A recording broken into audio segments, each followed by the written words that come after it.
You ever hear a song and just think, wow, that nails a situation? But what is that situation exactly? Like that Bill Withers classic, who is he and what is he to you? Who is he and what is he to you? Well, today we're kind of asking that same question, but we're applying it to the village manager of Maywood, Frank Torres. Exactly.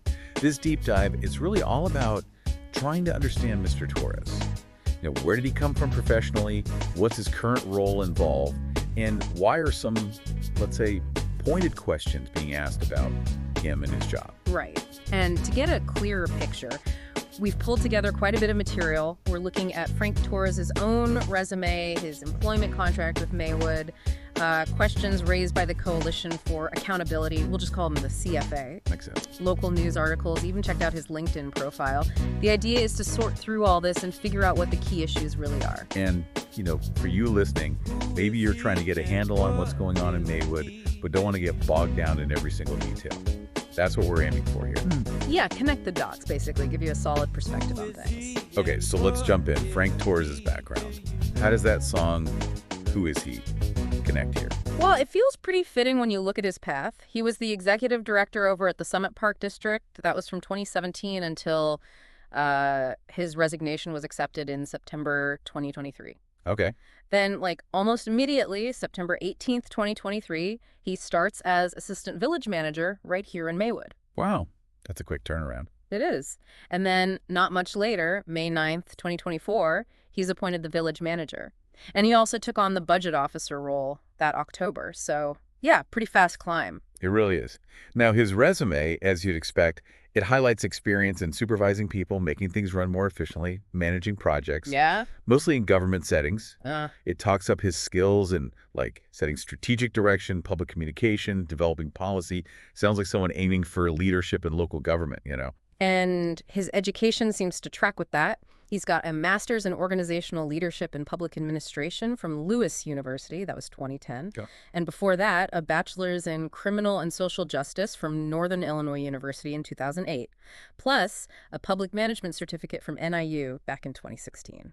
So, a pretty solid academic base in public admin and management, it seems.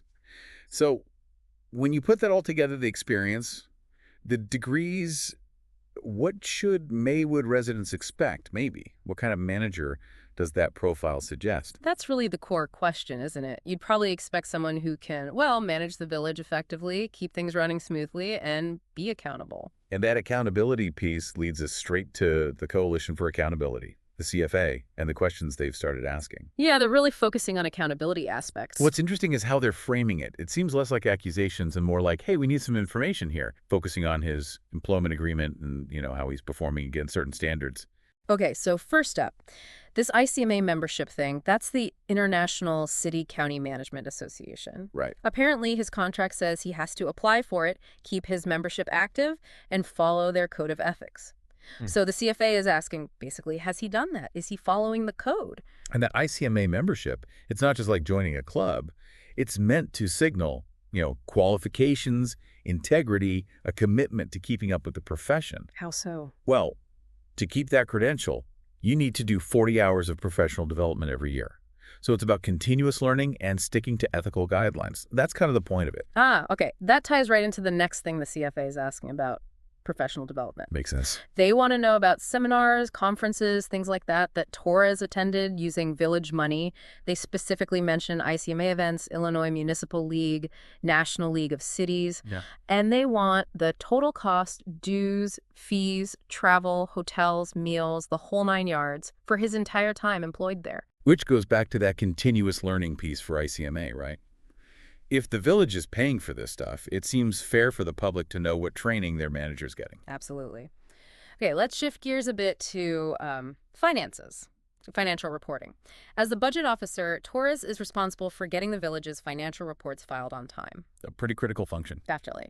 But the CFA points out some, significant delays. The 2023 annual financial report, the AFR, it was filed late, April 30th, 2023. Okay, late. But maybe more concerning, the 2024 AFR was due October 27th, 2024. And as far as we can tell, it still hasn't been filed. Oof, that's quite late. And on top of that, the annual TIF reports, tax increment financing reports, they've apparently been missing since 2023. And Torres is also the TIF administrator. That budget development skill listed on his resume. This doesn't quite line up, does it? Not really. It raises some flags. It really does. Yeah. Timely financial reporting, it's just fundamental for government transparency, right? You need that accountability. These kinds of delays, missing reports, Yeah. it could point to problems in how things are being managed financially. Yeah, potentially mismanagement or just maybe weak controls. It certainly makes you wonder about the oversight. Exactly. What does that suggest to you about how Maywood's finances are being handled right now? It suggests there are serious questions that need answers, for sure. Okay, next up from the CFA. Performance reviews and bonuses. Ah, the money trail. Kind of.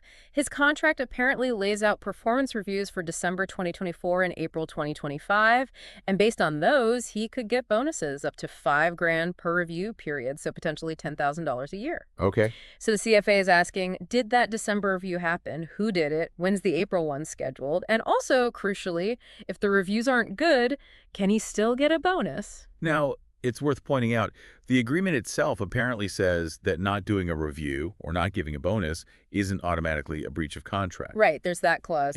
But still, asking if the reviews are happening and what the criteria are for bonuses, Yeah, that's still relevant for judging performance and accountability, isn't it? absolutely. Okay, now this next one is interesting. Frank Torres has a real estate broker license. It's active until April 2026. Okay, so So his employment agreement with Maywood specifically says he cannot engage in self-employment without getting written approval beforehand from the village corporate authorities. I see where this is going. Exactly. The CFA is asking, did he get that approval? And if he did, when? Because that raises potential conflict of interest questions, right? Or at least questions about where his focus is. His resume mentions real estate experience. Yes, and public records show he's been involved in property deals in Chicago. Plus, he's listed as a manager for something called XTX Consulting LLC. XTX Consulting. Yeah, it was set up in May 2023, and its main address, initially at least, was linked to a property he used to own. So there's this potential outside business activity. Right. And the village has adopted the State Ethics Act, which basically says public officials shouldn't use their position for personal or political gain. So the question hangs there. How do these outside activities, potentially involving his consulting firm or real estate deals, mesh with his full-time job running the village? Did the village approve it? Is his attention divided? It's a valid concern. It absolutely is. Now, let's pivot to something quite specific in his contract. The DUI clause. Okay, what about it? Section 5.ANO defines cause for firing him. It includes being found guilty of a felony or a misdemeanor involving dishonesty, and it specifically calls out a misdemeanor DUI if it happens while he's driving a village vehicle. A DUI in a village car is grounds for termination. Pretty clear. Seems clear, yes. But here's where it gets complicated. Remember the situation with Mayor Nathaniel George Booker? Vaguely, refresh my memory. Back in 2022, news reports said he was found asleep behind the wheel of a village-owned SUV. He apparently admitted he'd been driving it after a political event. Right. And he did face DUI charges, eventually got court supervision. Okay.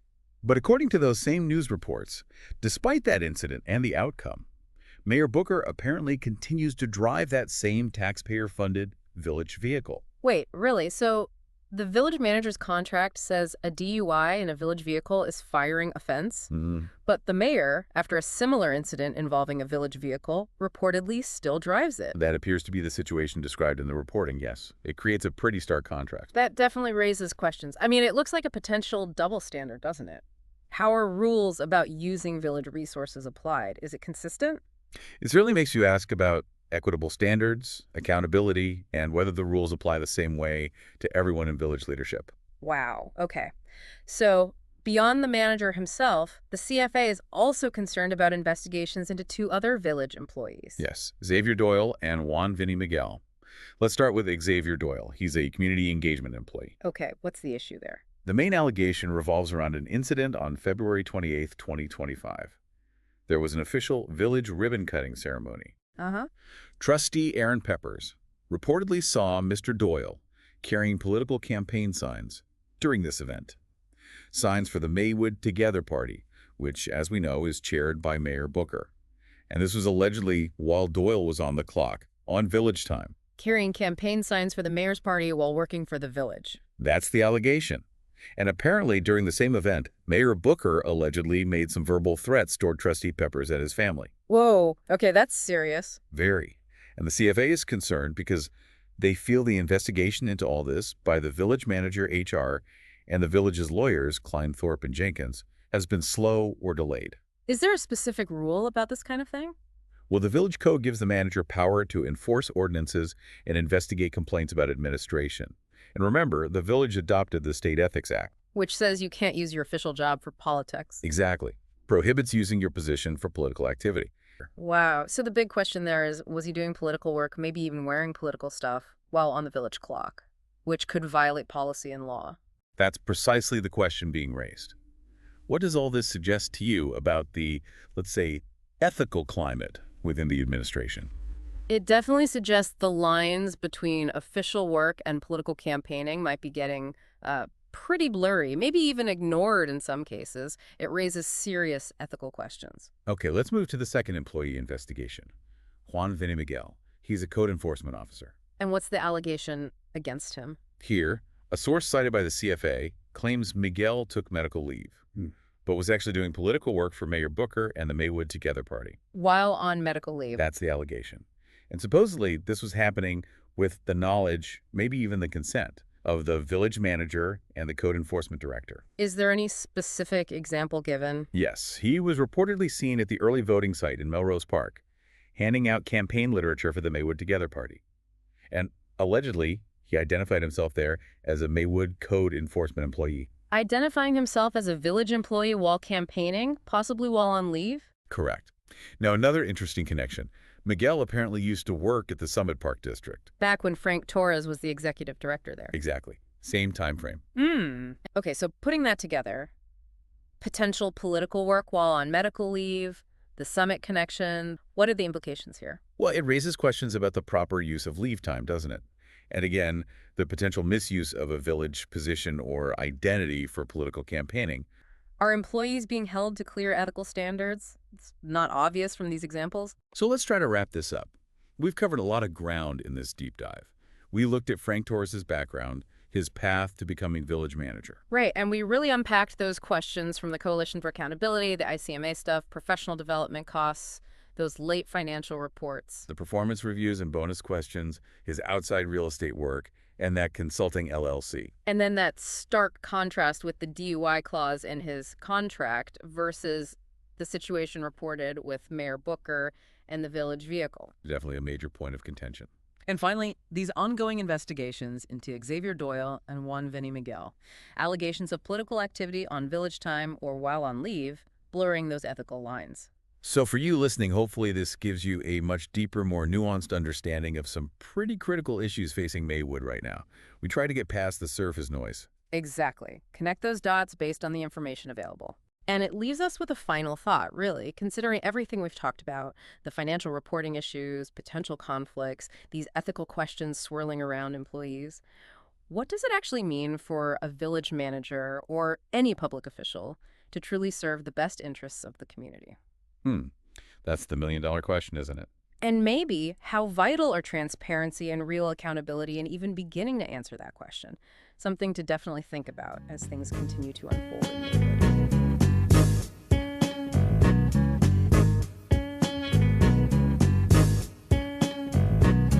Who is he and what is a he?